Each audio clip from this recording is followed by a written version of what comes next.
Hello, hello. Can I get everybody's attention, please?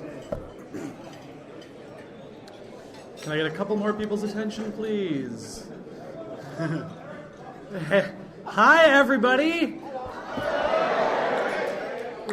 You guys know who I am. For those of you who don't, I'm Eric Mona. I'm the publisher here at Paizo. And I would like to formally welcome all of you to the 9th annual PaizoCon.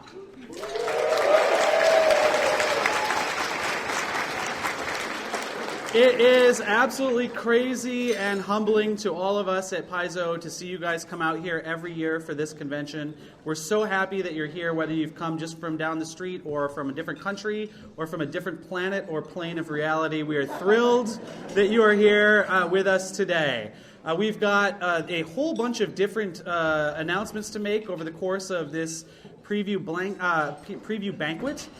Before we get into all of that, though, I think it'd be very appropriate if we took just a moment to give a quick round of applause to the staff here at the DoubleTree Hotel.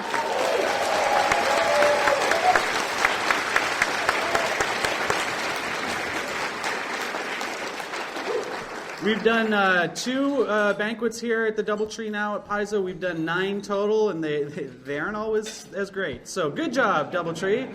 Thank you very much.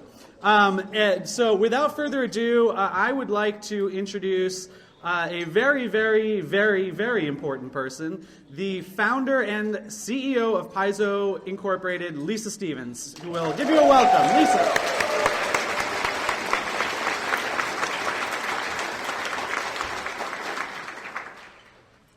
He just said that because I signed his paycheck. Hi, welcome to PaizoCon. I can't believe it was 9 years. I was trying to figure out how many years it's been. Where's Tim Nightingale? Stand up, Tim. He's getting coffee. All right, here's Tim.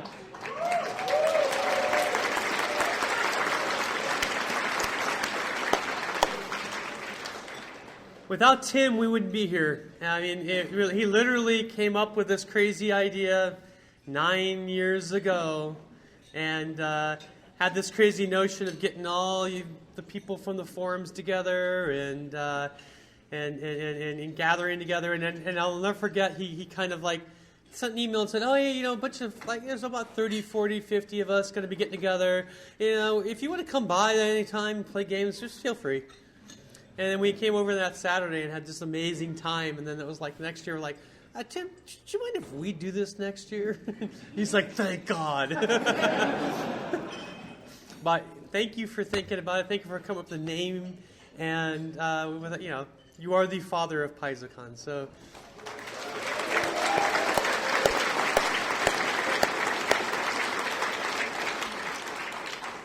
I promised Eric I'd keep this short and sweet. So everybody, Eric Mona. Hey, Lisa, don't go too far. We need you back here real quick. So, like I said up front, one of the things that we really love is interacting with you guys, the players and the fans of Paizo. And earlier during PaizoCon this year, I was made aware of a very special item that one of our Paizo fans had created and wanted to present to Lisa here at the banquets. So what I would like to do is show this off. This was created by a Paizo fan named Becky Barnes. She is not here right now, but I understand her husband is. Where's Becky's husband? Right over here. This is amazing. Check this thing out. This is a gray maiden that is made out of, it says on the back, 126 different pieces of wood. I'm going to give this to Lisa, but I highly encourage everyone to mob Lisa after the thing to see what this looks like, because it is really, really amazing. So thank you. Thank Becky for us on our behalf.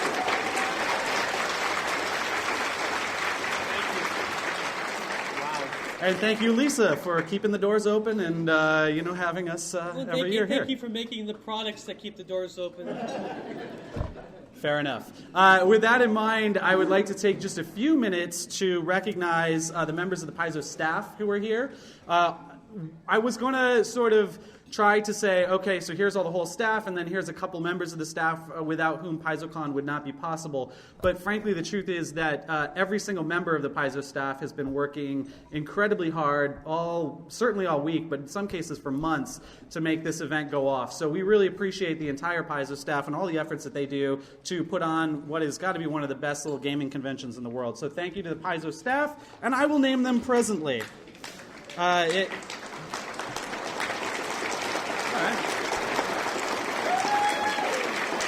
So I'm going to do these in little chunks, and I'll ask to hold any applause for the brief pauses in this. Otherwise, we literally will be here till tomorrow.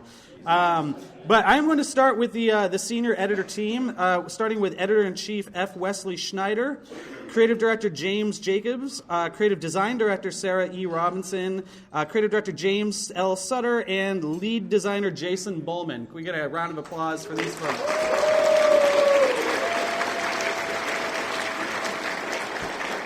Outside of the executive team, these are probably the people at Paizo who I need to have the most patience with me, so I really appreciate them. So thank you for that. Going on to some of the other members of the editorial team, we have senior developer Rob McCreary, Pathfinder Society lead developer John Compton, developers Adam Daigle, Crystal Fraser, Amanda Hammond-Coons, Mark Moreland, Owen Casey Stevens, and Linda Zayas Palmer, managing editor Judy Bowers, senior editor Christopher Carey, editors Jason Keeley and Josh Vogt, designers Logan Bonner, Stephen Radney McFarland, and Mark Seifter.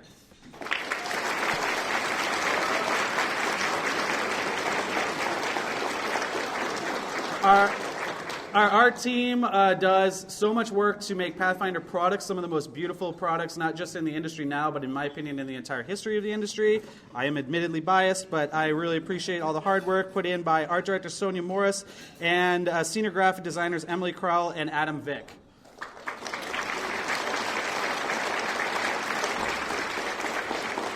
Also worthy of recognition, we've got project manager Jessica Price, adventure card game designer Tanis O'Connor, organized play coordinator Tanya Woldridge.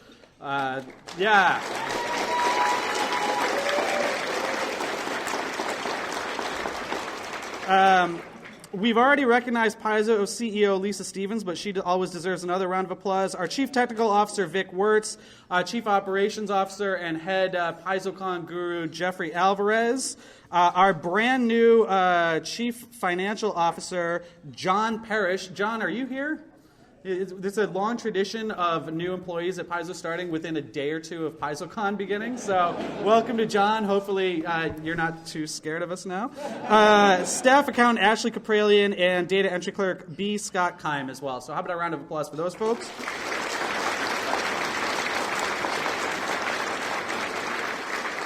We've also got our director of sales, Pierce Waters, who is like so nose to the ground that he is not even here. He's at a sales conference right now. And our sales associate, Cosmo Isley, as well. So how about for our sales team? I'd like to briefly recognize our technology team, led by technology manager Court Odekirk, senior software developer Gary Teeter, website team Christopher Anthony, William Ells, Lisa Guillet, Don Hayes, Julie Icarino, and Eric Keith.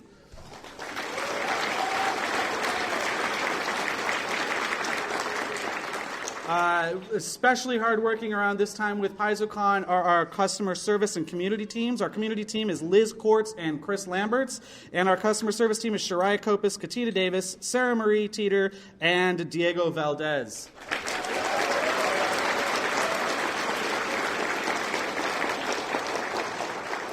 Lastly, and I ask that you guys provide just a little bit more sustained applause for this team, because these guys are the ones who are in the warehouse making sure that all the products that we send out to you get to you on time. They aren't necessarily always up front, but they are definitely the backbone of Paizo. And I'd like to recognize the warehouse team: Laura Wilkes Carey, Will Chase, Mika Hawkins, Heather Payne, Jeff Strand, and Kevin Underwood.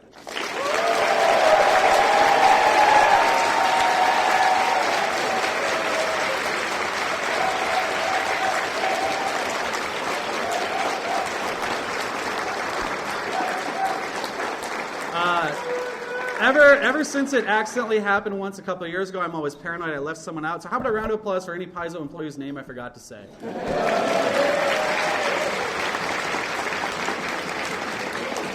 Moving on, I'd like to thank and recognize some of our guests of honor. We have our designer guest of honor, Nicholas Logue, and our artist guest of honor, Tyler Walpole. Nick and Tyler, thank you so much for coming. We also have Nathan Davis, our producer on the Pathfinder Adventures tablet app from Obsidian Studios. Benjamin Looms, the composer behind Sirenscape. I think it's fair to say the mad genius behind Sirenscape. And speaking of mad geniuses, we also have Curtis Weeb from the Rat Queens comic book. So thank you guys all for coming.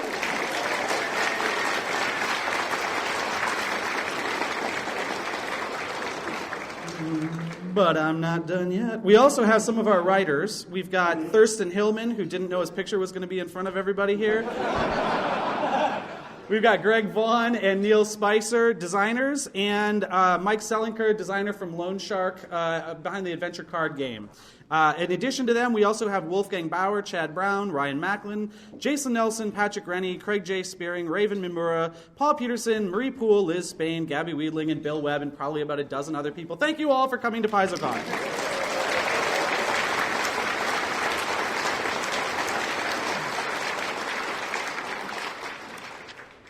And we have all our partner companies that I'd like to recognize. Obsidian Entertainment, Frog God Games, Legendary Games, Goblin Works, Kobold Press, Reaper Miniatures, Wayfinder, Trapdoor Technologies, No Direction, Dragondyne Publishing, The Necromancers of the Northwest, The Littlest Lovecraft, Sirenscape, Lone Shark Games, and Drop Dead Studios. Thank you all for coming.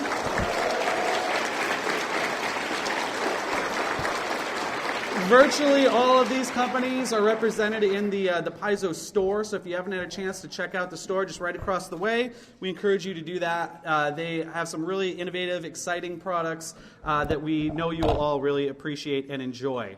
Speaking of products that I know you will appreciate and enjoy, let's start getting into the meat of the PaizoCon preview banquet. Here, well, I'm going to let somebody else tell you what this is you're looking at, but that person that I'm going to bring up to go over quite a bit of the new exciting stuff coming up for the Pathfinder role-playing game, our very own lead designer, Jason Bullman. And the Gorn.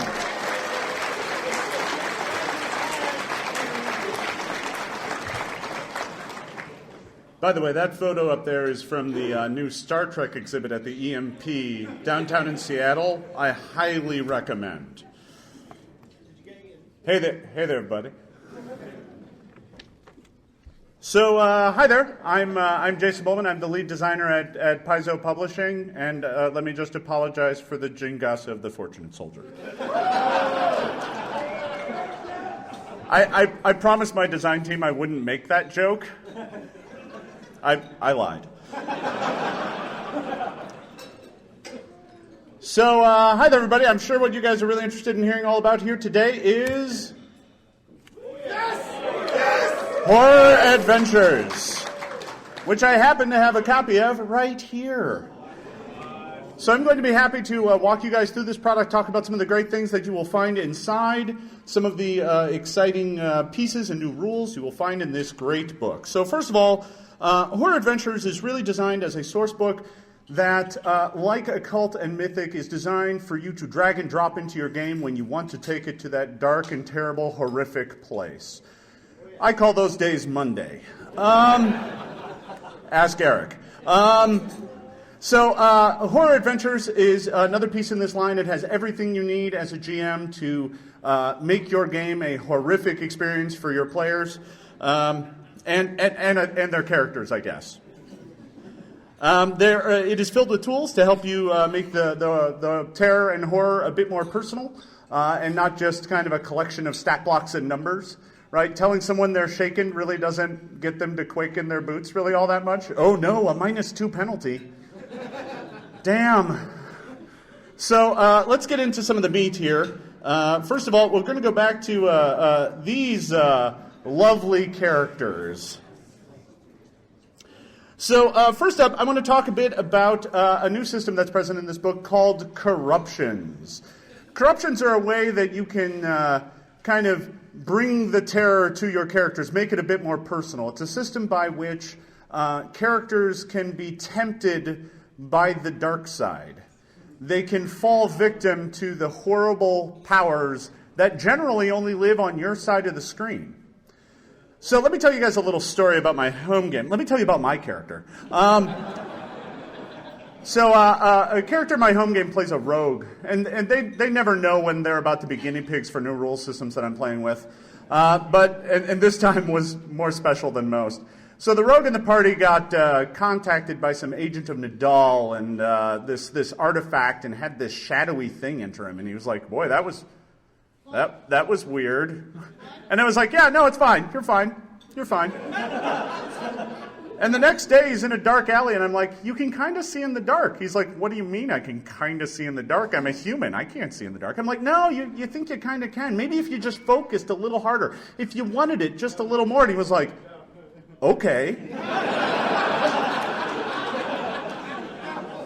The next morning, he started vomiting up a bunch of gray soup, and he couldn't see in the light anymore. He's like, "That's weird." And I was like, "Yeah, but you think if you tried really hard, you could create shadow magic." And he's like, "Really?" "I do that." And I'm like, "Okay, cool." Hi. Yeah, no, it's fair. Over the span of 3 sessions, he totally turned corrupted. He was under my control. He shadow danced his way down to the capital of Nirmathos and was going to kill the king in their names and cause all sorts of chaos and panic. Corruptions are a system that allow you to tempt your characters. One of the things about horror isn't just experiencing it and fighting against it, it's about it invading you, and that's what the corruption system is all about. So we have an entire chapter that talks about this, and here at the opener you might see that Sela up there in the front, I don't know that that's normal. Is the paladin's eyes supposed to glow red like that? I don't think that's quite right. Corruptions come in many different varieties. Here you see Sejan is turning into a ghoul, which gives him, claws and bite attacks, because that's what Monk needs, more natural attacks. But there's 11 different corruptions in this book. There's a lot of kind of the old standbys, vampire, lycanthrope, those sorts of things, the kind of obvious low-hanging fruits.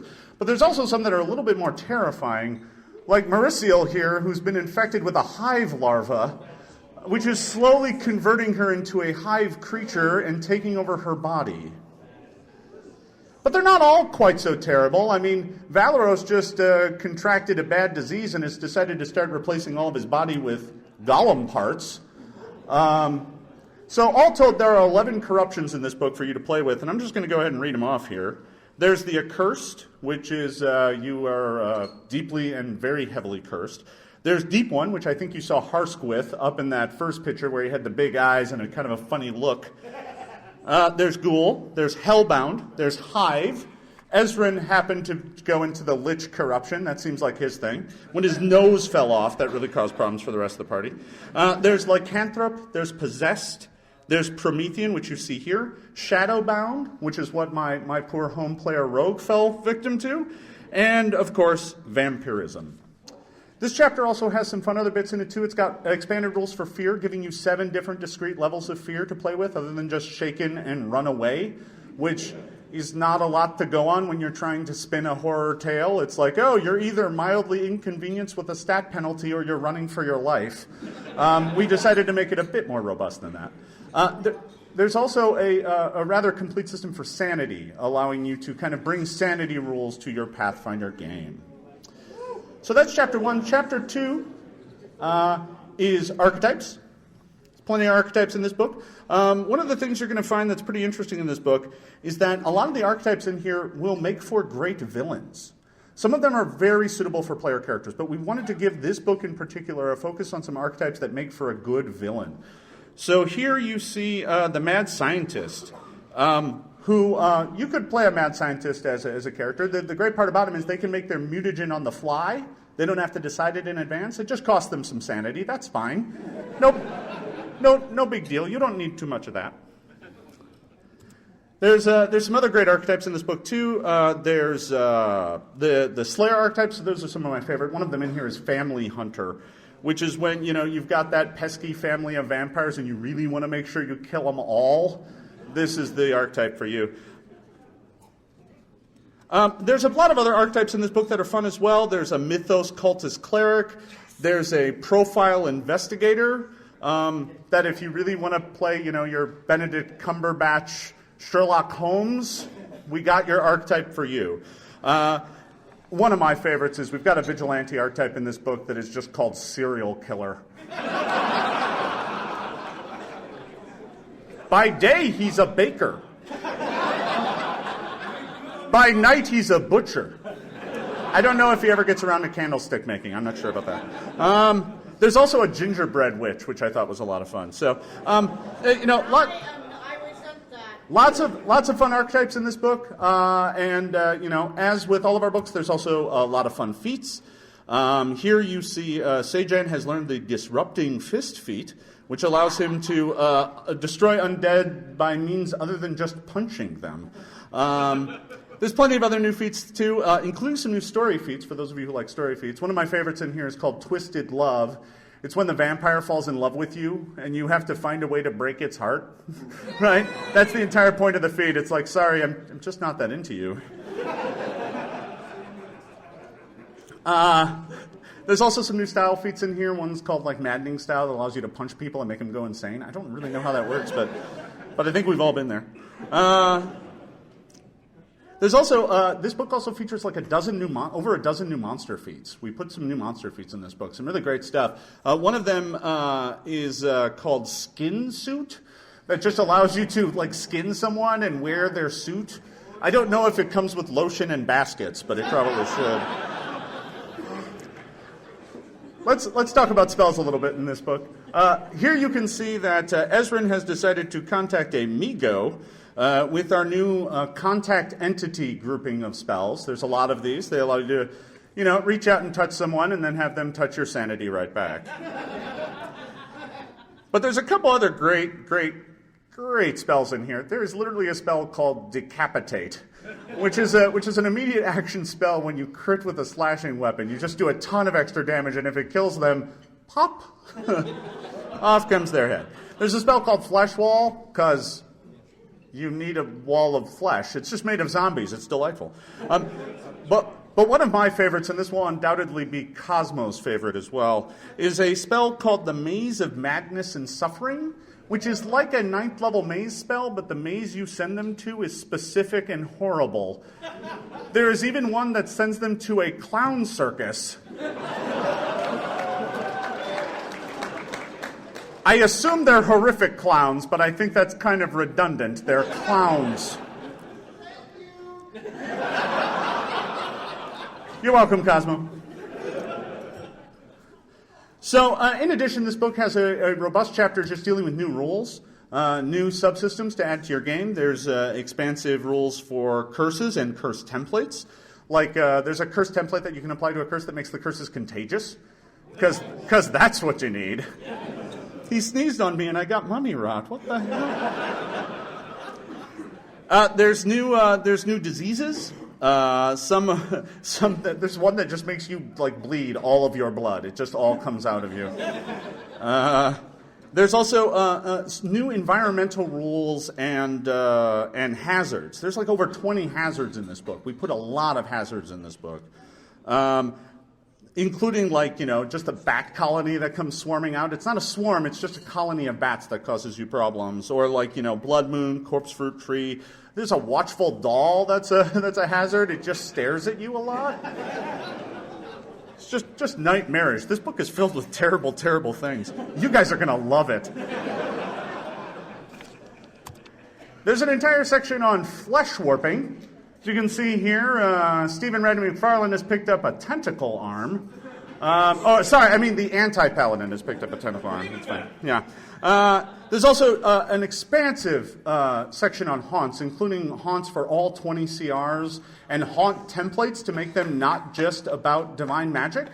But you could have one that's based on arcane portals constantly being opened in an area, and divine magic just does nothing against that. The planar boundaries just there are weak, and you need an arcanist to shut it down. And there's also a complete system for madness, which is tied to our sanity system. So you'll have madnesses to give your player characters. Hallucinations, memory loss, all that sort of stuff.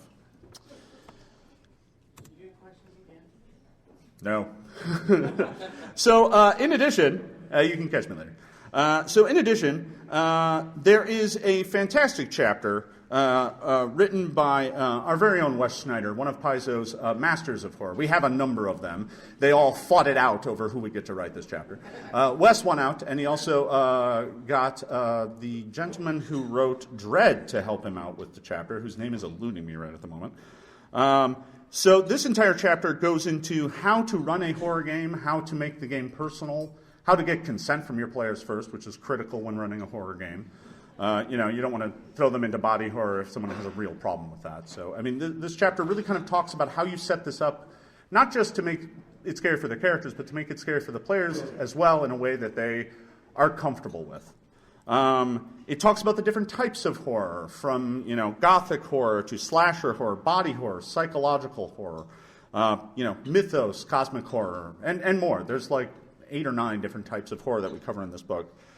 And it also goes into depth about how to create the right atmosphere for your game, talking about music and lighting and other sensory elements that make a game, more than just people sitting around checking Facebook between taking their turns at combat. The chapter closes out with some great rules improvisation, some bits about some various situations that you might encounter while running a horror game that you might not be familiar with. Like our poor vigilante here, the Red Raven, who got buried alive. That's probably not good for him. But there's also rules in here for being burned at the stake or being put in a guillotine. Because you really want to put your players in a guillotine. Nothing counts down the initiative ticks like going, yeah, on 10 they pull the trigger. I use my reroll on initiative. The book contains a great deal of kind of great and terrifying magic items. Here you can see the Black Heart. Fortunately, it doesn't take up a body slot, which is probably good. And you can squeeze it to deal damage to people. I just like the idea of a villain running around with a Black Heart going, yeah, die.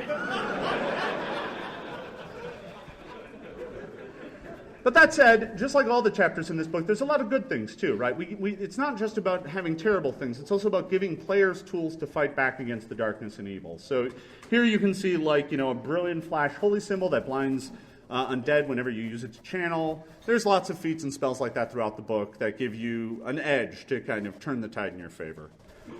Of course, there's also cursed items too, like a needful doll that demands attention and sends nightmares to it if you don't,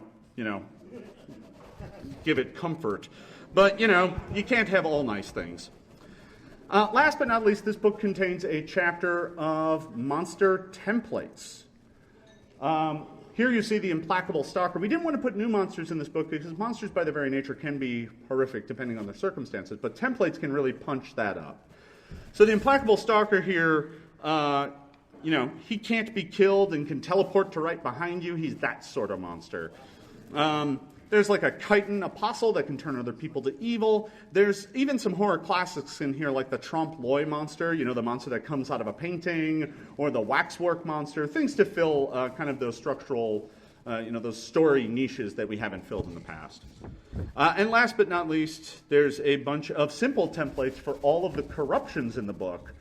So if you want to make a quick and dirty vampire, you can just apply the vampire simple template now and get there much faster. So that about covers everything from horror adventures. Next, I want to talk about the book for fall 2016, Villain Codex. Like our previous Codex books, Villain Codex is a giant 256-page book of villainous organizations that you can throw at your players ready-made. They ever get to town and they're dealing with the corrupt guard and you don't want to create a bunch of guard templates and you go to NPC Codex and the fighters aren't the right level, and we're taking care of all that for you. The corrupt guard has a barrister that's underneath their thumb. It's got the guard captains. It's got all of the guard lieutenants. It's got, various stat blocks and pieces to make that a complete presentation. It also contains rules and advice on how to take these groups and put them into your game. Now, there's a lot of different groups to talk about. I'm going to tell you guys what all 20 of them are. There are 20 sections in this book. And I'm going to show you all of them. Well, I'm not going to show you all of them, but I will tell you all of them. So you see some of them listed up here, but let me show you some individual pieces of art that have come in, and this book's looking really great. There's the Sea Witch from the Scandalous Pirates organization. She's a salty customer. There's the Hood, who is a member of the Fang Monastery, a bunch of serpent-obsessed cultists. There's the Rake from the Secret Society. You will notice that they all wear kind of cat masks. They're one of my favorites. They like to take their victims and turn them into mice and then chase after them as cats. It's kind of delightful.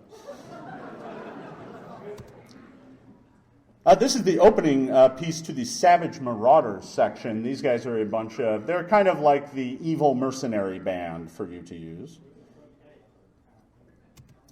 There's the Vizier from the Regal Court. So if you want your corrupt king, baron, vizier, queen, page, all those people, they all come in one handy package. There's the Sinister Cult Mastermind. And because I couldn't resist, here's the Tango. So all told, there are 20 organizations in this book that you guys are finding. There's the Arcane Society, the Brutal Slavers, the Carnival Troupe. You're welcome, Cosmo. The Corrupt Guard, the Cruel Musketeers, the Death Cult, the Demon Knights, the Diabolical Church, the Fang Monastery, the Merchant Caravan, the Merry Outlaws, which are the one group in the book that aren't evil. They just are here to rob you and pay themselves. It's fine. There's the Nature's Scourge. They're like eco-terrorists. There's the Regal Court. There's Ruthless Brigands, Savage Marauders. There's the Scandalous Pirates. I came back to that. That's where this Tengu comes from. There's a Secret Society, which I think we've already seen. The Sinister Cult. There's a Slayers Guild and a Thieves Guild. So that is Villain Codex. Villain Codex is going to come out this fall. It is currently going through the paces here at Paizo. We're really excited to get it to you guys. It's a really handy book for just when you want to be able to be like, oh, I need a bunch of stat blocks for a corrupt bunch of, mercenaries or an evil group of druids. And it gives you kind of all the bunches together. It also gives you plenty of encounter bits and tips to put them together and make them a natural part of your world. But that's not all I have to announce here today. I think some of you have probably heard about the Core Rulebook Pocket Editions, which I also have here. They're nice and tiny and light. They weigh like half what our current core rulebooks do. They sit nice and open and flat. They are of a significantly lower price point. I think the core rulebook is only $24.99 and the bestiary is $19.99. These are going to be available at Gen Con. We've got our first samples here. They're really pretty great. They sit open flat and they contain everything you need and they're perfectly legible.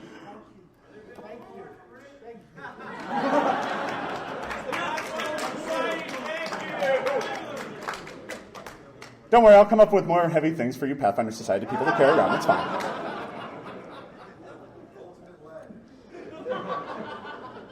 All right, and last but not least, I don't want to talk too much about it because it's still very early days, but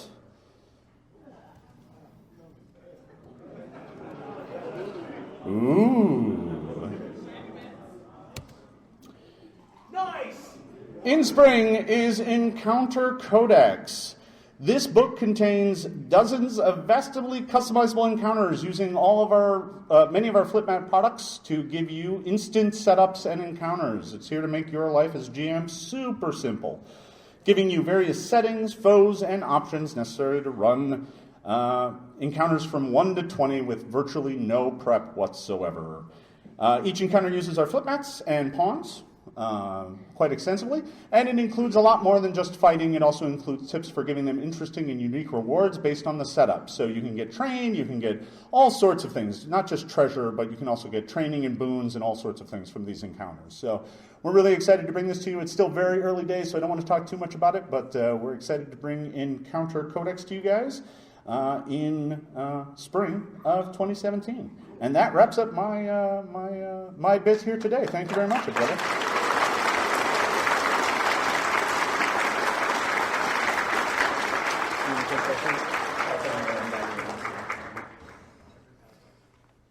Thanks to Jason for that awesome presentation. He's got the horror adventures and the 2 pocket guides, so feel free to mug him after the show.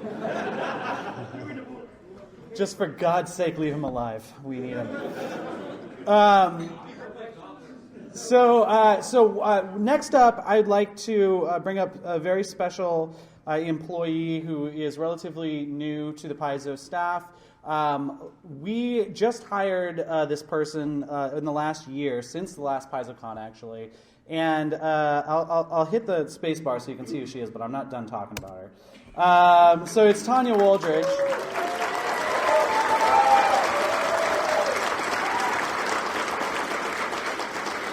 Oh, you know who she is. Well, of course you know who she is, because Tanya's in charge of the Pathfinder Society program. She inherited a robust and growing program and has made it even more robust and even more growing. It is I don't think unless you've ever done it, you know how difficult it is to run a program with tens of thousands of gamers all around the country, or all around the world. And this program's got over 60,000 people in it. So Tanya has a lot of work to do. She's got a great crowd of venture officers to help her out, but we're thrilled to have her on the staff. She's here to talk a little bit about some of the things coming up with Pathfinder Society, and I'm just going to turn it right over to Tanya Woldridge. Tanya.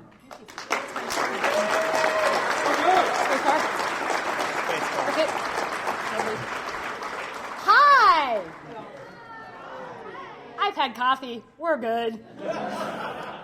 So, first of all, I'm going to take a moment before I go forward to the slides and clear up just a small misconception we had.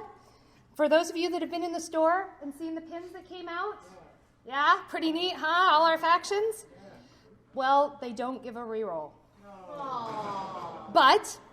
But, and you've got to watch the blog for this, they will give a faction a benefit, one time per scenario, to a key skill or some related check that applies to that faction. So we are going to reveal what those skills are, what those checks are, and what the benefit is to each faction in a blog. So keep your eyes out on our Mondays, probably a couple weeks.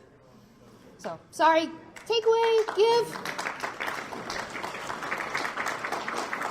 So, Pathfinder Society Academy.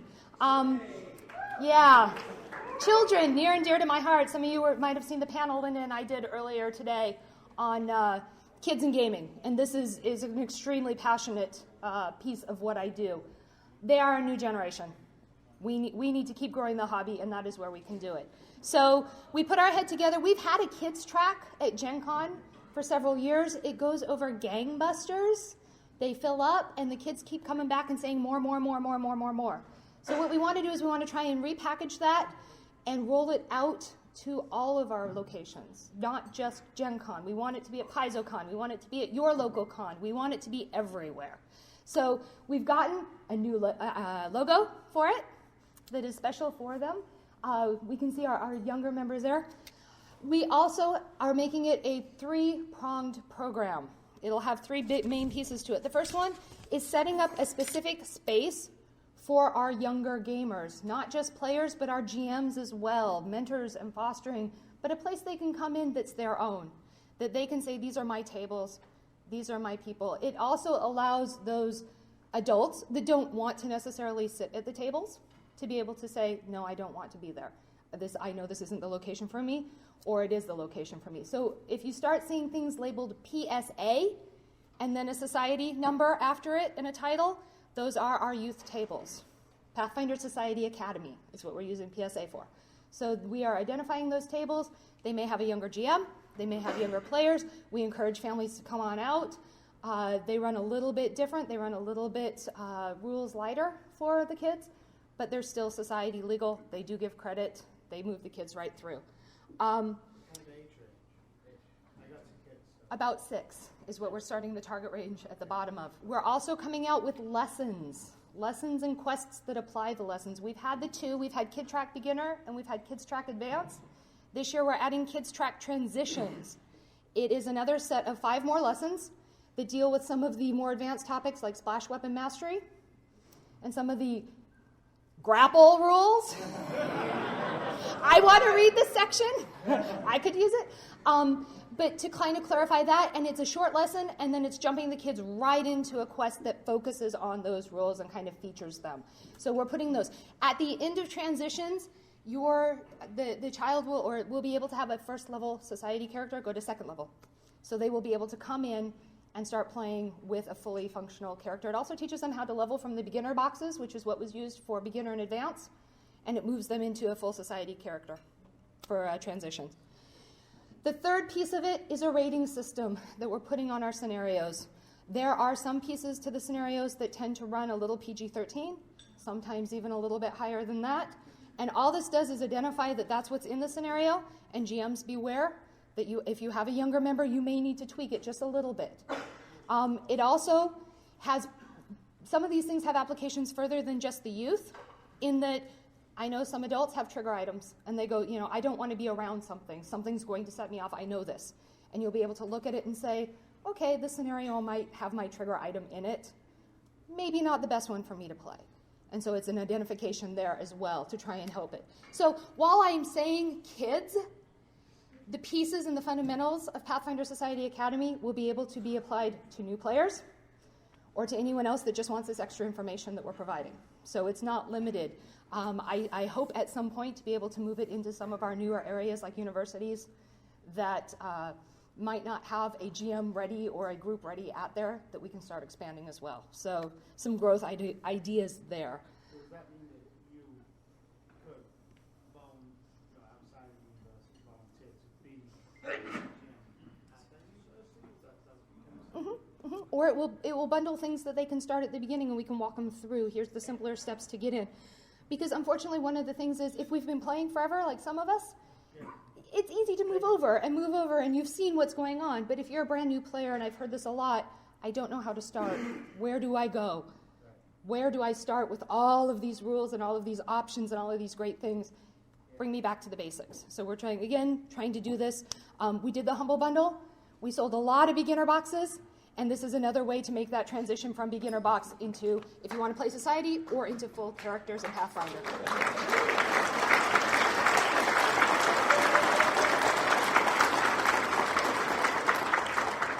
It is rolling out at Gen Con, so then it will be available from there. Next one, Adventure Card Guild. Yay! We are currently in Season of the Rune Lords. We kind of went back. A lot of the pieces are based on the Hollow Mountain comics and some stories around there, and then they're going off on some wild things. I heard some things last week I'm really, really, really excited about where the storyline is going. We've got some really awesome writers coming in and fleshing out more to it. And then, Tanis's mechanics are just, they're evil. They're evil. I've seen it, and they're evil. We didn't incorporate horror yet, though. Note to self. But so, in between Season of the Rune Lords and the upcoming base set of Mummy's Mask, we had a couple of months, so we're introducing Season of the Goblin. It will be August and September, just a little mini season using the Goblins Fight and Goblins Burn decks. And who can't love goblins? Come on. So yeah, you get to play. There's a couple of new characters in those decks, as well as some of our old favorites, Poog, Mogmurch, Rita, and Chuffy. And come. Smaz. I don't think we have a Smaz, but we have Fight and we have Burn. So after Season of the Goblin, when the base set releases in October, we will be running right into Season of the Mummy. So who doesn't like archaeological tomb delving with undead figures? So yeah, I'm really excited to work on that one. We've got another great author coming in to help us put some story to Tanis's mechanics. And we're going to go. It will not follow the Mummy's Mask AP. It will be in and around it and add to the story and flesh out other pieces of it. So if you've already played the AP, but you're interested in seeing what we do with the card, it won't be an exact match. It will complement the storyline, but not follow it exactly. We'll have some surprises for you. On the subject of Card Guild, I've been working a lot on Card Guild this year because there was a couple of pieces that were missing. And one of them is we've had boons for the RPG side for quite some time where you can get a little benefit for your character, but we didn't have a lot for the ACG side. So we came out with new rewards. They debuted here at PaizoCon. They are the same as the boons, but we didn't want to use the same word, so we call them rewards. You can earn them for playing games, your tokens. If you earn them, we'll get you a roll for one of these. We have 2 that are generic, and then as you see there, Ritual of Envy, we have 6 that are tied into the Season of the Rune Lords. They go off of Thessalonian magic. Each of them gives you a benefit related to that school of magic, at a cost, because you know what? Nothing's free. So yeah, we put up the MV1 here. You get to do a little bit of extra power, but you have to take on some of that envious. Not so good. I highly recommend we're running ACG demos all weekend long. If you have a couple of extra minutes in between your panels or you don't know quite what to do, come in and see us, and we'll put you through. We'll run one. We've got the Mummy's Mask demos as well as Season of the Rune Lord, Season of the Righteous, and Season of the Shackles. So whether you like pirates, you like the World Wound, you like the Rune Lords, or you like the mummies, we can find something for you. Finally, in the words of my development team, I asked them to give me a summary of what Season 8 was going to look like. They kind of went, wah, ha, ha. And then they gave me some words. So, a long time ago, in a battle of good and evil, the 4 tyrannical elemental lords sealed away their benevolent counterparts. One of the artifacts that they were sealed in has resurfaced. The society needs to race to unlock the artifact's potential and possibilities while fending off its rivals. In our newest season, Season of the 8, the Year of the Stolen Storm. And for those of you that attended the crafting panel on Friday, they were talking about a pattern. It is a knitting pattern of our season logo for all of you crafters out there.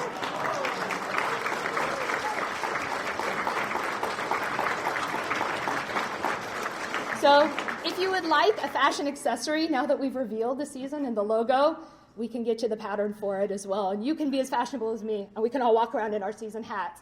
Thank you to Judy Bauer, who made this one for me. I think it's awesome. I'm going to be styling it this year. So that is Pathfinder Society's take for the next few months. We've got a lot of things going. We've got things that are still up our sleeves that we don't know we want to do yet. We'll identify them. It's great because there's 3 of us in the same office, and every day we come in and we go, what can we do next? And just talk and come up with some wonderful ideas. And I couldn't do it without John and Linda and Tana's. I need their support in this job, and I thank them.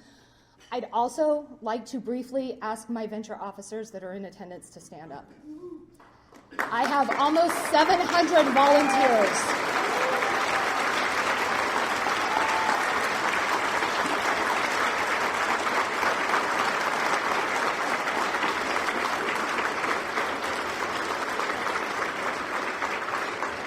Thank you guys.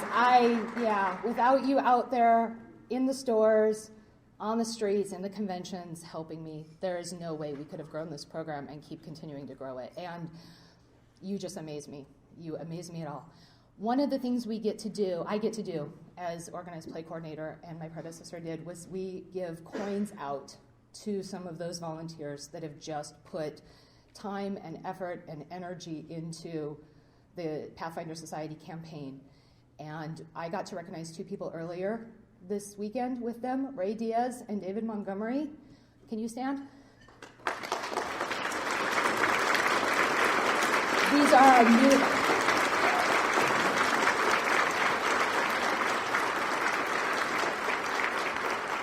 We now have 56 campaign coin recipients. And again, they are the cream of the cream and the volunteers that have just risen to the top, and thank you for your help. Which brings us to the next slide. I get the pleasure this year to talk about the Paizo Volunteer of the Year. I'm trying not to choke up a little bit. This person that we're recognizing this year has been around from the beginning. They have attended every PaizoCon, 9 years now. They have been right there.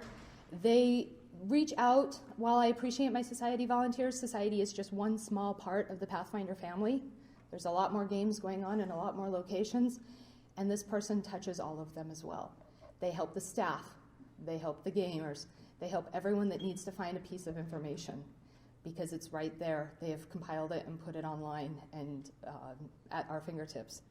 They also get on the boards. They encourage new players. They're a voice of reason and calm and explanation when some of our topics get a little bit heated.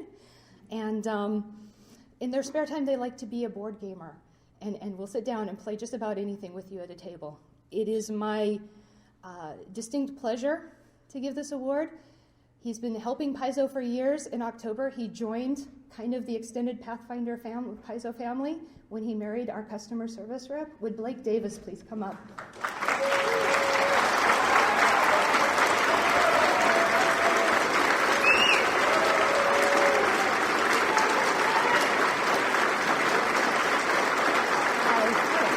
How are you? I'm awesome. Thank you. Thank you so much. Oh my gosh. Cool. Oh, I'm happy to do it. Oh, awesome. Yay. Oh, good. Thank you guys.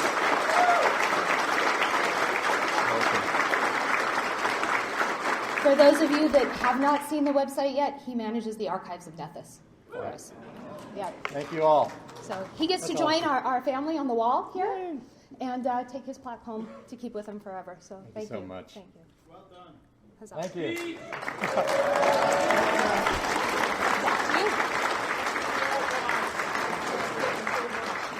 All right, how about one more round of applause for Tanya Wooldridge? She's doing a fantastic job.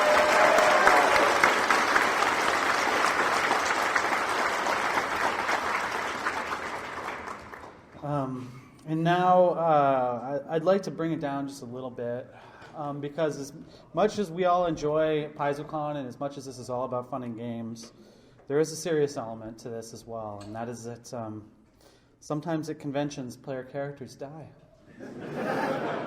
So here in a moment of calm and quiet in the midst of the banquet, I'd like to see a show of hands of anyone who's lost a player character here at PaizoCon, anyone who's died. Okay, now also including if you played in the Delve, any Delve people who died. Let's just take an extended moment of silence for those who we've lost. Okay, cool. Now if you've killed a character, raise your hand. How about a round of applause for these GMs, everybody?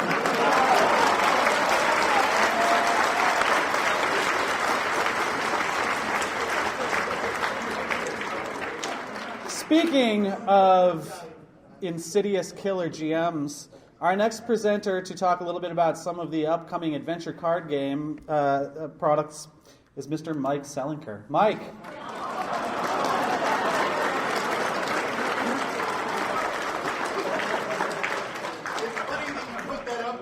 I think you look really handsome, Mike. Oh. That's adorable. Mike, the scary thing is I remember you. Yeah, I know you do. I don't think you do. I think that really is me at 17. You're like 18? Yeah, probably about that. Yeah. Great. I got to follow that. Yeah. Oh, by the way, Tanya Wooldridge, man. Maybe the best thing that's happened to this company for a long time. And if you don't know now, you know, because that was amazing. I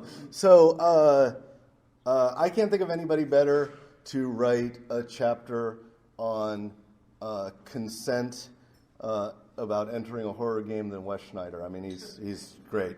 His chapter on this next thing would be, "You opened the box." I'm sorry, man.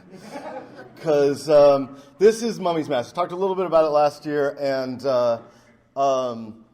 it is a horror set, absolutely, and but it's a horror set in a kind of a different way. Mostly there's a lot of atmospherics and stuff like that, and that's all good, but it's a card game, man. This game actually makes you scared to look at the cards.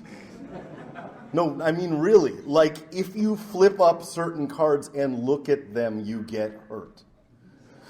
Right? This is a game where you get to go into scary tombs and rummage around like you're some sort of pretty massively adventuring Tomb Raider. That's fantastic, and nothing likes you for that.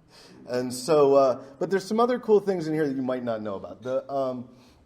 One of the great things about it is that we've been asked for this for a while, and we were like, no, that's not this game. Well, it is now. You can sell your stuff. in this game.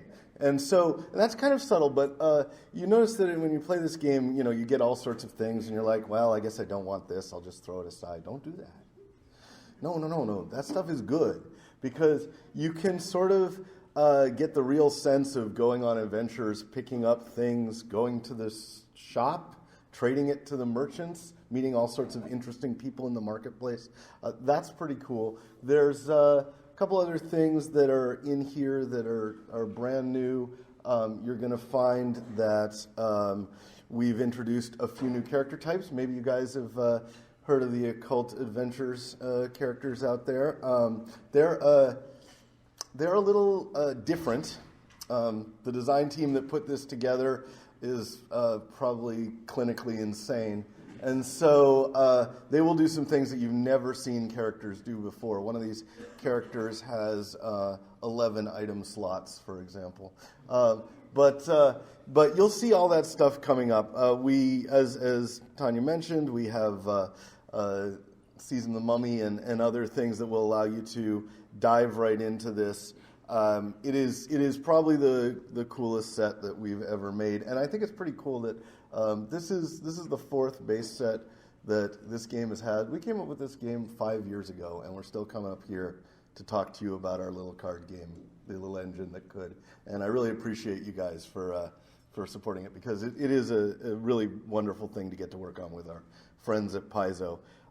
In addition to that, there's this slide. So I realized the other day we have now made 100 things you can get for this card game. That's insane.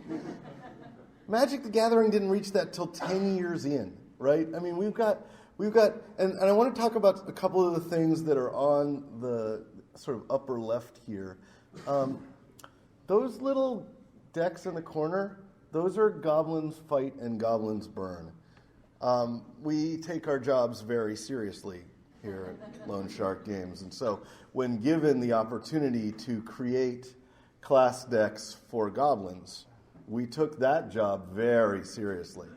Here you will find pots that you can wear on your head that take damage for you. You will find crossbows with rats' heads on the front of them that you can fire quarrels through. You will find spells that allow you to project your snot across the room at monsters and turn them into mush. You will find everything you expect would happen if goblins got to design a card set. And so I definitely think you should check these out. This is we will now be at, this is amazing to me, 20 of these decks. Like we thought, hey, maybe we'll get to do a couple of them. We're going to be at 20 of them. We've got more that we're looking at beyond that. But I mean, this is a really nice set. Upcoming, you'll see the Witch, the Inquisitor, the Summoner, the War Priest. So definitely watch out for those. They're on their way. We've got a lot of other things that we're playing with. Tanya talked about some of them. But I want to. I was given a lot of opportunity, and I just really want to cede my time to the coolest thing that's happened to the adventure card game in a long time. We game designers don't get this opportunity very often to have one of our games turned into just the sweetest iPad app, sweetest Google app you can imagine. If you haven't played Pathfinder Adventures yet, what is wrong with you? So I want to bring Nathan Davis up here to talk about this amazing thing, which is called Pathfinder Adventures. Come on up here, Nathan.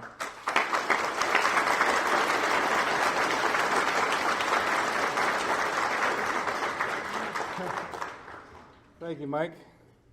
I want an embarrassing picture of me. Can I get that? We can have one by the end of the evening. Actually, last year's picture of me was pretty good. That was good. All right. Huh? Oh, yeah, I did see that one. That was good. All right. Of course, I am Nathan Davis from Obsidian Entertainment. I am the game director on Pathfinder Adventures. I am lucky enough to be here with Stephanie Bogart, who's my quality assurance lead on the product.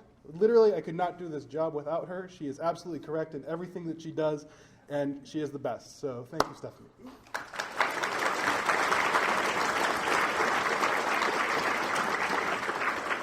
So we are happy to be here among fellow Paizo fans. We are, of course, one of you.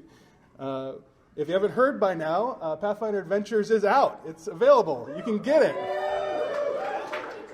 And it's available on iOS and Android tablets, and it's free. So there is literally no excuse for you not to have this game.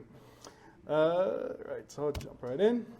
So if obviously we're the digital version of Pathfinder Adventure card game with less shuffling, more dialogue, and more lightning, or things hitting things. So that's good. And it includes a lot of updates on the cards themselves and the rules, so that it's the Rise of the Rune Lords plus everything that you guys have been good enough to learn over the last bunch of years. So thank you, and thank you to Paizo and Lone Shark Games. They've been great in terms of supporting the game and giving us answers to questions that we have and feedback on things that would make the game better. So definitely Mike, Vic, Lisa, Chad, Tanis, and the rest of the team, thank you for helping us out on this game because it's awesome. And in terms of thank you, I actually owe a large thanks, a sincere gratitude towards everyone in this room that did beta testing for us. We couldn't have gotten the game out at the quality it is without you. So a big round of applause for everybody that beta tested the game.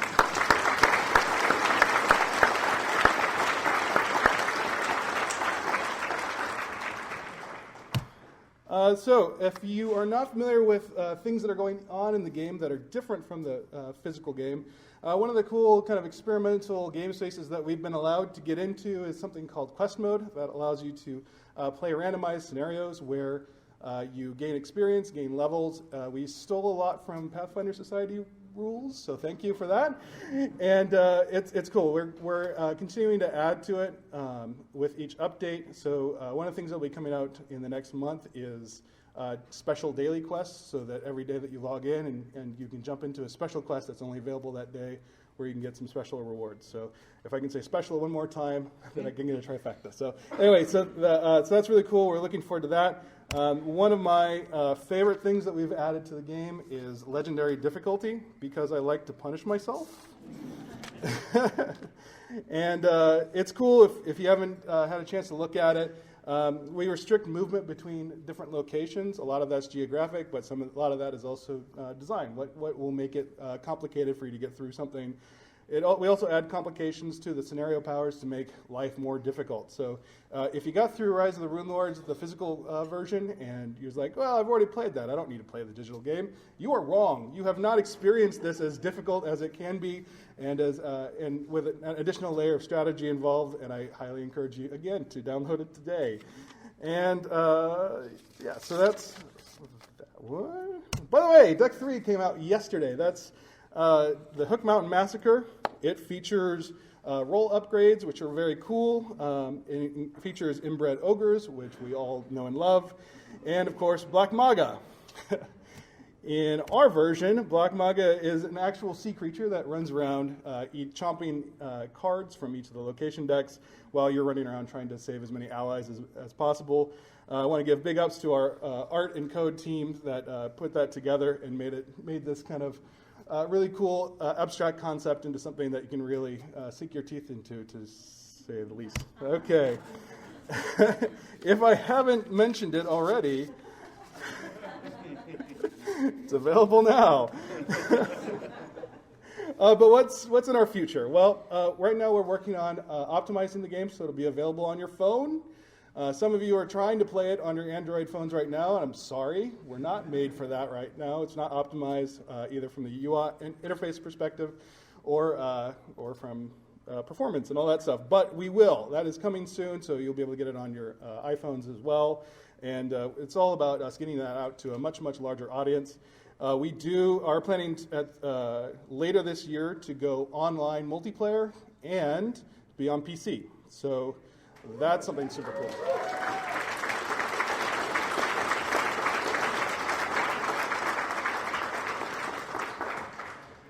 And we'll be continuing to put out decks in the Rise of the Rune Lords adventure path.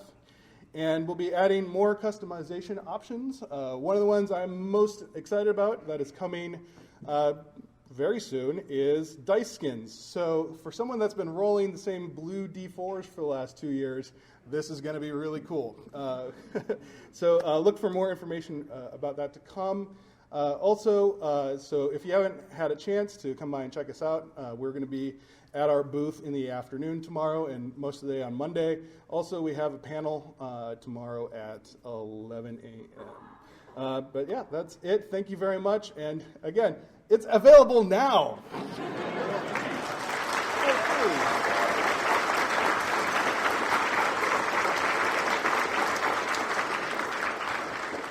Thank you, Mike. Oh, you're welcome. All right, thank you, Mike, and thank you, Nathan. Nathan, when is this available? Yeah, now. It's available now. Okay, so once again, speaking from the perspective of Paizo, one of the great things about this industry is that a lot of the other companies in it have just exactly the same interests and are excited about the same stuff as we are, and it's great to work with all of them. I want to just recognize Lone Shark and Obsidian have been two of our best partners on the adventure card game, so thank you guys so much. We're thrilled to have you here. We're also thrilled to have our next presenter to take us through some of our additional 2016 releases, and that is our creative director, Mr. James Jacobs. James.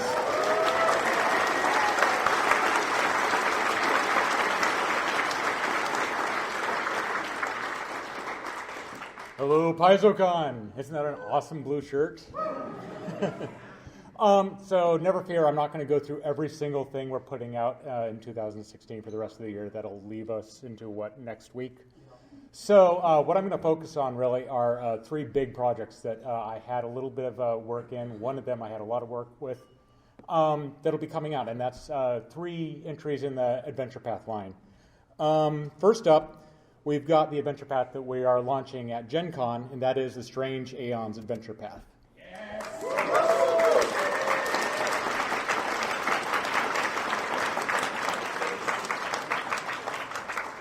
So this is a sort of a genre that I've kind of been interested in for a while. It's Lovecraft, basically, from page 1 to the last page of the last episode.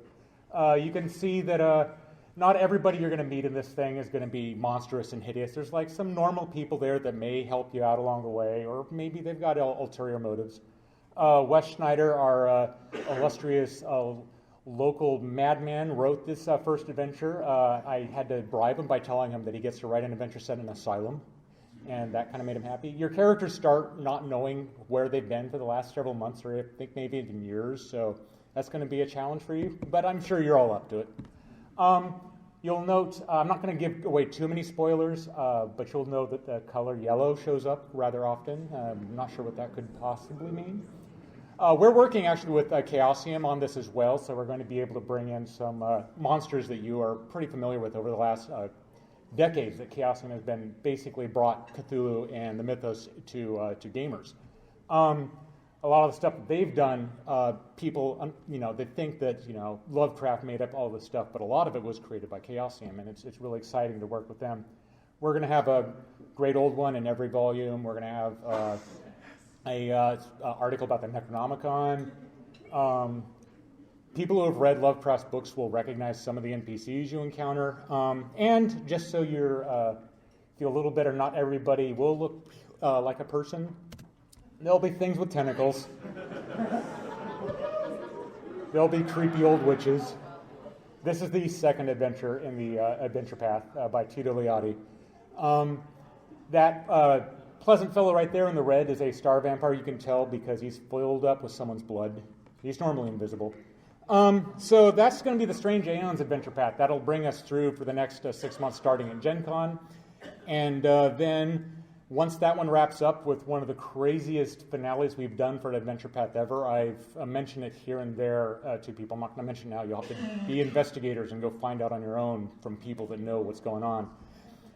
After Strange Aeons, next February. Oh, this one is actually being developed by Adam Daigle, and he is basically taking the reins on this whole thing from the start. And Adam, you're out there somewhere, right?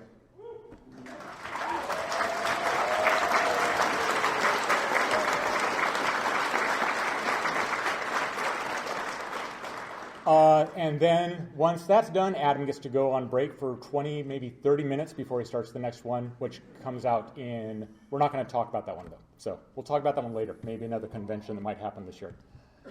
After Strange Aeons next February, we were going to launch a brand new adventure path. This one is going to be headed up and developed and masterminded by Crystal Fraser, who's out there somewhere as well.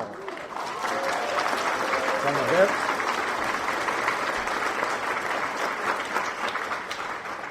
And she actually announced this one earlier, like maybe 3 or 4 hours ago, and not everybody has heard about it, but this adventure path is called, wrong button, Iron Fang Invasion. This adventure path is the one where you are player characters and you're in a little small town on the border between Nirmathas and Multhun.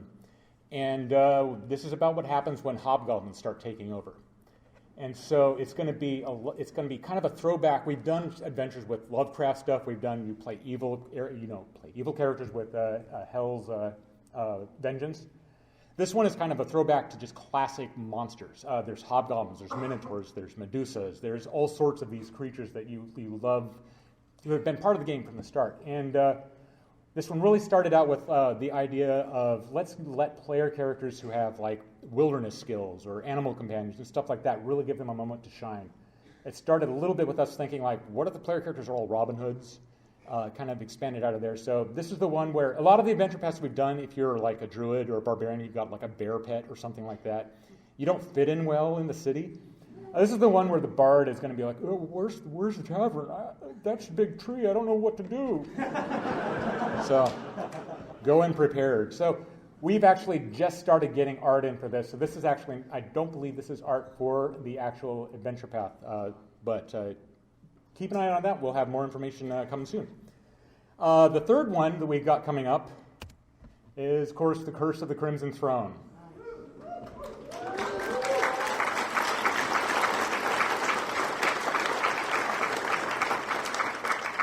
This is the second largest book we've ever done, I believe. It's 480 pages, and it's going to printer, I think, in 2 weeks. So there are several of us who are involved in working on this that are kind of having a few heart attacks a day. But it's pretty close. This is a brand new cover by Wayne Reynolds. Sarah Robinson, our art mastermind and miracle worker, has done just an incredible job coming up with this new look for the Crimson Throne. You know how we've had Wayne do iconic illustrations of all the characters. This is the first time I think we've had him illustrate a piece of furniture. But we realized it's like, we've never really illustrated the Crimson Throne. So we've got our first iconic chair. You don't want to sit in it. It's actually cursed this time. One of the things I want to do with Curse of the Crimson Throne, updating it into a big hardcover edition, is I wanted to keep as much of it possible the original experience. So there's a lot of stuff in here that when I was updating to the new rules, you can keep them the same. But there are certain changes that you want to do. Like there's a certain masked character in here named Blackjack who's running around in the streets of the city, righting wrongs and doing all this stuff. Turns out we actually have a class now that does that pretty well. So yeah, that's right. He is an arcanist. Oh wait, no. No, he's of course a vigilante. So we've got 3 more slides coming up of some new art. That's another thing that was really fun about this book. When we first did Curse of the Crimson Throne, we had like barely any money. We were scrambling for art resources and all that. All of the really good art we ended up using in the core rule book. It seems like one of the main characters, the Grey Maiden, ended up on the back cover of the core rule book. So those things are pretty well known. There's Grey Maidens all over the wall there. So we got a lot of new art. Some of this art is characters that may be your friends if you're nice and you don't do the wrong things. Some of them may be more friendly than others. You might recognize some of that's Trinia over there on the left. In the middle is, of course, Blackjack, whose identity I will not reveal because it's a secret. And then over there on the right, we've got somebody who is, that's also sort of a secret, but I'm sure you'll make good friends with him. He's not going to be somebody you fight, right? Of course, no adventure path is complete without villains. So we've got a few of them here. Red Mantis, leader of the Red Mantis in the area, Keltania. We've got, of course, Queen Iliosa herself sitting on the Crimson Throne. And Nick Loeb's alter ego, Gadrin Lamb, who everybody loves. He's so lovable. Look at that guy.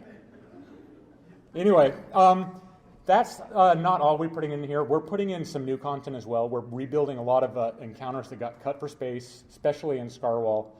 But there's also one of the things we did in going through this adventure path is look back at all of the feedback that you guys have had for us over the last, 8-9 years. And there was a lot of great feedback. One of the things that everybody really, really wanted was they didn't want to leave Corvosa. And in the fourth adventure where you go out into the Cinderlands, and there's some good stuff there, we added an entire new mini adventure, basically. It's about 20, 25 encounter locations. Brings you back to Corvosa where you get to invade the Grey Maiden's hideout. And it's, of course, got some new bad guys in there. You can just anticipate. 2 of those are from the Grey Maiden hideout. One of them is from Scarwall. It's pretty obvious who would be living in the haunted, ghostly castle. So anyway, that's about it. That's all we got for Curse of the Crimson Throne. That's coming out in September, so make sure to start working out so you can lift this book up on your own and have fun with it.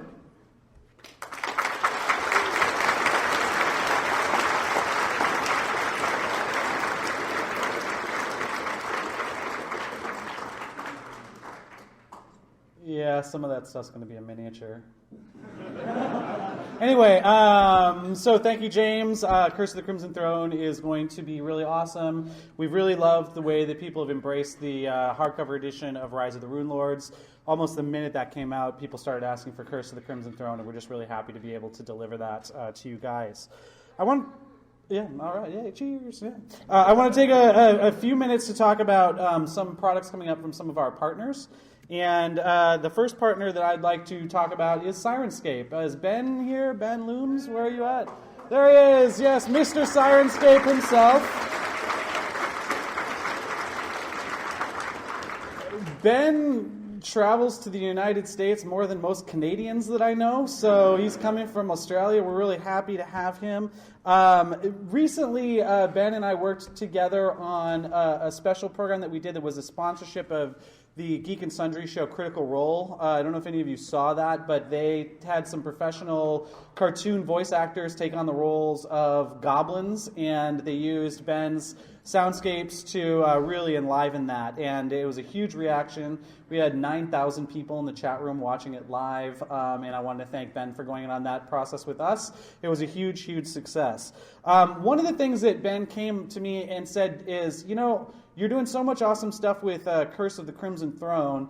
When we're done with Hell's Rebels, which is what we're working on right now, we're going to do the whole Curse of the Crimson Throne in Soundscape and sound sets for Sirenscape. So look for the complete Curse of the Crimson Throne released in segments as they can finish it in the coming months. So we're excited to have Curse of the Crimson Throne coming to Sirenscape at last. Another thing that I wanted to point out about Sirenscape is Ben is a huge fan of Pathfinder Society. He is like our official DJ at the Pathfinder Society specials that we do at Gen Con. And just to sort of show Sirenscape's appreciation for the folks who make Pathfinder Society possible, many of whom are in this room, I wanted to remind everyone that Sirenscape gives free, complete access to the Sirenscape apps for Venture Captains and Venture Lieutenants, and all 4- and 5-star Pathfinder Society GMs. So if you qualify for that, you get Sirenscape for free. Right, Ben? Good, I'm glad I didn't mess that up, because that's a big deal. So,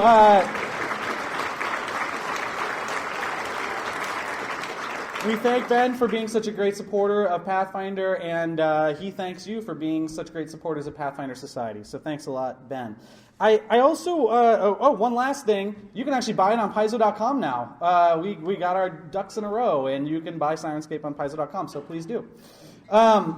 One project that I'm really, really, really excited about is another thing I've been working on for actually more than a year, and that is Pathfinder, after a fashion, is coming to television this year, and that is on a little program called Harmon Quest. Harmon Quest is Dan Harmon, the creator of the TV show Community. Yeah, that's very worthwhile applause. And he is a gamer, and what he likes to do is play fantasy role-playing games with his comedian friends. And one day he thought to himself, we could really make a show out of this. And so indeed they have. So this is kind of spun off of Dan's Harmon Town podcast. And it's called Harmon Quest. It features a normal cast of Dan, the GM Spencer Crittenden, Aaron McGathy, and Jeff Davis. And then every episode, they bring in a different high-profile Hollywood star or comedian to play with them. I had the privilege earlier this year to go down to Hollywood and watch them tape a few episodes, and I got to see playing Pathfinder Aubrey Plaza from Parks and Recreation, a couple of the cast members from Silicon Valley, Thomas Middleditch and Kumail Nanjiani, and you can see Paul F. Tompkins there. Nathan Fillion is on the show. Maybe you've heard of him. And so what they've done is they play Pathfinder. The show's about half an hour long, and about half the show is animation of the improv stuff that they're doing. It's going to debut on the new streaming service called CISO, which is a Sony streaming service, and it's debuting just in about a little over a month and a half on July 14th. So do check it out. It's a subscription service, but it's really cheap. It's like $3.99 or something for a month. What I've seen so far of Harmon Quest is super, super funny, as you might expect from Dan, and I highly encourage you to check it out because it's great. Another thing that I want to talk about is, not that. I want to talk about that too, but for some reason I've lost my graphics here. Ooh, let's look at that. All right. So anyway, I want to talk about Pathfinder Comics, and unfortunately there's not a graphic here, but Pathfinder Comics is something that we've been spending a lot of time on in the office and out of the office. Pathfinder Volume 4 Origins is available now in hardcover. That was written by myself, by Wes Schneider, and by James L. Sutter, so we kind of tell the origins of the Pathfinder iconic characters from the people who helped co-create the Pathfinder iconic characters. Each one of the stories features one character, and they cross over with a different character who's not yet appeared. So, for instance, we have Valeros crossing over with Amiri the Barbarian. We have a lot of other characters coming in, like Celtiel hanging out with Sione. Celtiel's a right bastard. We loved writing him so much that we incorporated him into the next series, which is just concluded on the newsstands, and that's called Pathfinder Hollow Mountain. And the premise behind Hollow Mountain is the core Pathfinder iconic heroes venture into a Lasnist's dungeon in Hollow Mountain in Varisia, and while they're there, they run into a rival adventuring party run by Celtiel. And that rival adventuring party features Olak, it features Damiel, and it features Melagaster. So it basically features all the most bastardly iconics that we've ever created going up against the best iconics that we've ever created. And they have to cooperate, which was a great deal of fun. So the hardcover for Pathfinder Hollow Mountain is coming soon. We just approved the file, so it's at the printer right now. It should be out in just a few months. I have just been given permission by Dynamite's publisher, Nick Barucci, to say what the next series is. I don't have any art to show you because it has not been drawn yet, but the first 3 scripts are already in. And I know that because I wrote all 3 of them, and it is called Pathfinder Worldscape. And what Pathfinder Worldscape is we're taking advantage of our relationship with Dynamite, who publishes a whole bunch of other really cool fantasy comics, and we're doing a fantasy supergroup crossover thing, which features Valeros, let's see, who else? Kira, Mauricio, and let's say Sione, teaming up with the likes of Red Sonja, teaming up with John Carter of Mars, teaming up with Tars Tarkus, the 7-foot-tall 4-armed green Martian from the Barsoom books. Tarzan makes an appearance. And so it's just going to be this insane mashup of all those things. When I turned in the first script for our internal review of what I call the editorial strike force on the comics, I think it was Wes said that this is the craziest effing thing I have ever read in my entire life. So hopefully you will dig it as well. Like previous Pathfinder comics, and this is where the crossover thing gets really, really cool for me, they will have RPG appendices in every issue. So you want to know how to play a Green Martian in Pathfinder? We're going to tell you how. You want to know how to... I will probably put a chainmail bikini in there, I guess, because it's Red Sonja. But we'll see. It's not done yet. Maybe not. She doesn't really wear that anymore, so probably not. But anyway, so we're looking forward to that. That's going to be starting in probably about October or November. So that's Pathfinder Worldscape from Dynamite. But let's talk about miniatures. One of my great passions is our Pathfinder Battles miniatures line. For those of you who follow the Paizo blog, just about every Friday for the last several years, I have previewed upcoming images from sets, and so people can get a little sense of what to anticipate. We've shown off about 10 or 12 figures from the newest set, which is Deadly Foes. That's going to be coming out in October. Overall, the general theme of Deadly Foes is high utility monsters and villains, but with a little bit of an emphasis on the diabolical to help out people playing Hell's Vengeance and Hell's Rebels. Here we see the iconic adventurers facing off against a pit fiend from the cover of one of those APs. And I'd like to show off some images of Pathfinder Battles miniatures that we have not yet previously shown off. And the first is the Salamander. This is our pal, the Salamander. He is a common, and he is really sweet looking. That is a digital sculpt, and he wants to burninate you.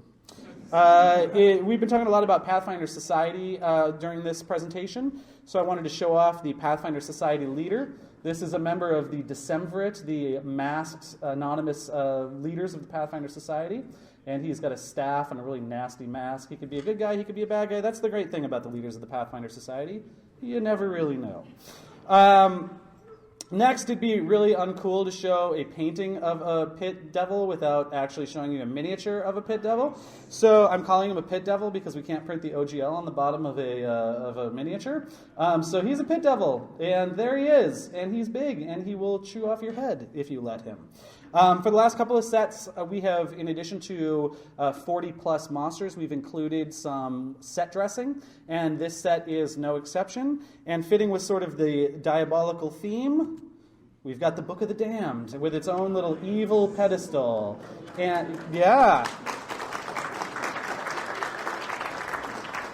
Now, just like the impulsive, threatening, borderline evil rogue in my Monday night game Jason was telling you about earlier, you too can steal the Book of the Damned and put it to bad use when you get it in the Deadly Foe set. One of the things that this doesn't show is when WizKids sent this image to me, I said, this is really, really cool, but wouldn't it be even cooler if the book could be removed from the pedestal? And they said, yeah, sure, okay. So now the book comes off the pedestal as well, so you can use it as an evil pedestal to hold all kinds of nasty stuff. I have showed the next two images before, but they're so awesome I want to show them again. The giant case incentives is actually a 2-pack, and it is Clockwork Dragon. This is a huge Clockwork Dragon. He's representing, the side of at least neutrality, if not outright evil. And facing off against him in the Battle of the Centuries is the Star Spawn of Cthulhu.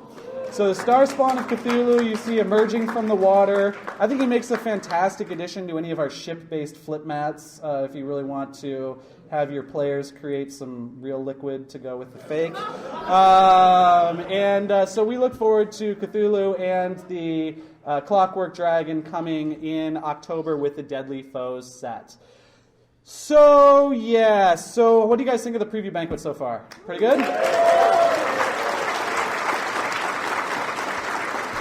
In some ways, I think we could pretty much just end it there. In previous years, at the end where we showed off the miniatures, that would have kind of signaled at least the denouement of the banquet. But this year we have something else to announce. We have something very, very big to announce. And in order to do that, I would like to bring up our creative director, James L. Sutter. James.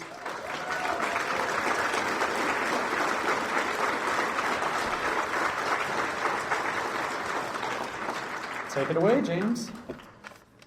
Hey, everybody. Thanks for sticking around to the late act. I promise I'll try to make it worth your while here. So have been the executive editor and new creative director at Paizo, but many of you might know me as the guy who wrote Distant Worlds, The Guide to the Solar System. Anybody here read that book? All right. Well, people have been asking me for years, when are we going to get a Distant Worlds adventure path? Yes! So I'm not announcing a Distant Worlds adventure path. I'm going to do you one better, announcing the Starfinder role-playing game. The Starfinder role-playing game is an evolution of the Pathfinder rules, but it's a totally standalone game. All you're going to need is the core rulebook for Starfinder, but it's backwards compatible, so you can still use your Pathfinder bestiaries and whatnot as you're fighting in there. You're also going to be, it's going to be close enough that if you know how to play Pathfinder, you basically know how to play Starfinder. And Starfinder is science fantasy. It's Pathfinder advanced thousands of years into the future with technology like computers, laser guns, starships, all operating side by side with magic and monsters. Yeah, exactly, lightsabers. So you're going to be able to explore worlds, new worlds, the worlds of the Pathfinder solar system. You're going to be going down and delving alien ruins. You're going to be having starship battles. And of course, to do so, you're going to need a bunch of science fantasy themed classes. We're going to have a bunch of them, but some of them will include things like the spell hacking technomancer. Of course, you need a soldier with power armor and a plasma cannon and all that good stuff. We're going to have the gravity warping Solarian. And of course, what would any ship be without a mechanic? You need a ship's mechanic, and who better to be scuttling around all those cramped engineering bays than a rat? So, Akaton's Yosoki rat folk, who you may remember from Distant Worlds, are actually going to be a core player race in this game. We're doing a bunch of new races. And actually, I really, really love this image of that guy. I should mention that all of the images you're going to see right now are super preliminary. I mean, this is still very early days yet for Starfinder, but creative design director and general art queen Sarah Robinson has found an awesome concept artist named Taylor Fisher, who you might know from games like XCOM and Civilization. And yeah, that was our reaction too. And so she's been helping us a lot figure out sort of how we could take races and classes in this new game. So let's talk about races for a second. All of the races that you play in Pathfinder will be in Starfinder, but it's a space game. It's a game about the future, new stuff. So we really wanted to focus to be on aliens, both new and familiar. So there are going to be a bunch of core races that are aliens that you can play. Another one you might be familiar with, in addition to the rat folk, is androids. Androids are going to be a core player race in Starfinder. You might notice this is a little bit of a different take than that we've been exploring on android design from where they are in Pathfinder. Who knows where they'll end up, but it's been fun to explore different avenues, especially when you consider that thousands of years later, once corporations get a hold of android technology and can make them themselves, you might end up with a lot of different designs. So, what's the game about? That's about the rules, actually. So, Starfinder is set far in a possible future of Galarian's solar system, but a possible future in which Galarian itself has gone missing, and the gods aren't saying where it is. In its place, instead, is Absalom Station, a giant space platform in that same orbit that is kind of the cultural hub of the solar system. It's sort of the United Nations meets Babylon 5. And that's where both races from Galarian and from the rest of the solar system have sort of congregated, but to go out and explore. There's also, in this new future, there's been an artificial intelligence that's ascended to godhood. And one of the things that it's given people is faster than light technology via access to a hyperspace dimension. So suddenly now, for the first time, there's the ability to get out and reach thousands of worlds across the galaxy. And, the land rush is on as people want to colonize and explore. But, of course, as we all know, space is not just full of friendly creatures. So, there's another picture of early concept of Absalom Station here. So, the Starfinder core rulebook is going to be releasing at Gen Con 2017.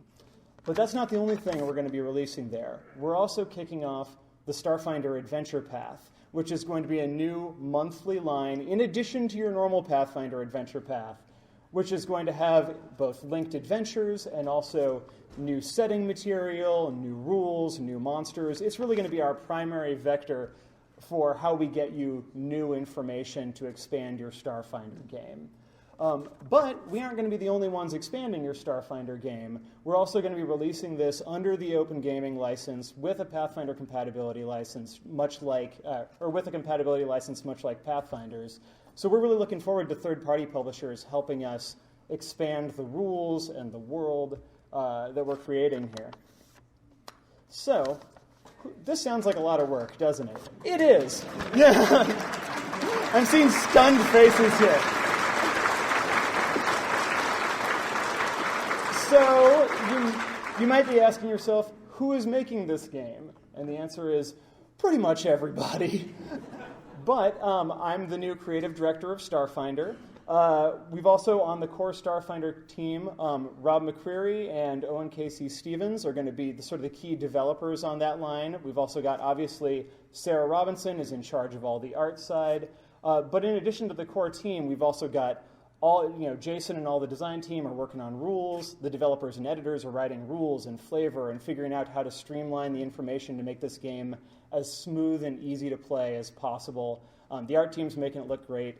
I got to give a shout out to Eric Mona, whose crazy idea this was. This wouldn't have happened without him. So, yeah, exactly. Yeah. So while it's an all hands on deck project for us, we need more help than just we can have. So while a full public playtest of the entire game would not be feasible, I mean, this thing's going to be hundreds and hundreds of pages long, we are going to be bringing in select community members for private playtests. So keep an eye on the blog in the next couple of months as you can see how you can get involved with that there. One other thing I want to say is that tomorrow, you may have noticed on the schedule, there's a thing that says Distant Worlds, Pathfinder in Space at 5 o'clock. That is not a Distant Worlds panel. That is a Starfinder panel. So, surprise! So please, if you want, come by tomorrow at 5 o'clock. Ask us your questions. We'd love to tell you more about where the game's going. We'd love to ask you some questions and find out your thoughts about all of this. But really, I just want to say we're super excited about this. We hope you're excited about it too, and we hope you'll come with us over the next year as we boldly go where Paizo's never gone before. So, thank you, everybody.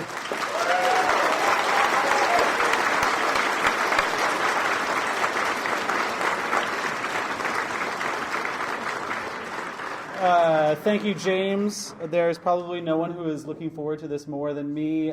Some of the work that the team has already created for Starfinder is just absolutely amazing. We're pushing the kind of the core underpinning systems of Pathfinder to totally different places. There's a lot of innovation in this game, and it's only going to get crazier and better as it goes along. So I look forward to a bright future with Starfinder, and it's fun to shoot people in the face with a laser every once in a while. So, thank you to the Paizo staff for putting in so much work, not just on Starfinder and on Pathfinder, but especially, again, on PaizoCon. You guys cannot imagine how much work it is to put on a show like this, and we kind of do it on top of all the other things that we do, like, making the products that you guys play and everything. So, just want to give a special shout-out to the Paizo staff, again, for all their hard work to put this together. So, thank you, guys. We couldn't do this without you, literally. It'd be pretty lonely without you. So thank you very much. We couldn't do this without all of you fans here as well, so thank you for coming. If you consider yourselves know-it-alls, and I know some of you do, stay tuned, because we've got a trivia contest here in the room. You don't need to participate, of course, but if you'd like to, stick around, and we'll be asking some Paizo-type questions. Most of the staff will be wandering around down here in the bar and stuff. If you have follow-up questions about anything you saw in today's presentation, we'd be happy to answer what we can and to obfuscate where we can't. So once again, thank you all for coming to the banquet. Thank you for coming to PaizoCon, and this concludes the event for the night. So thanks a lot.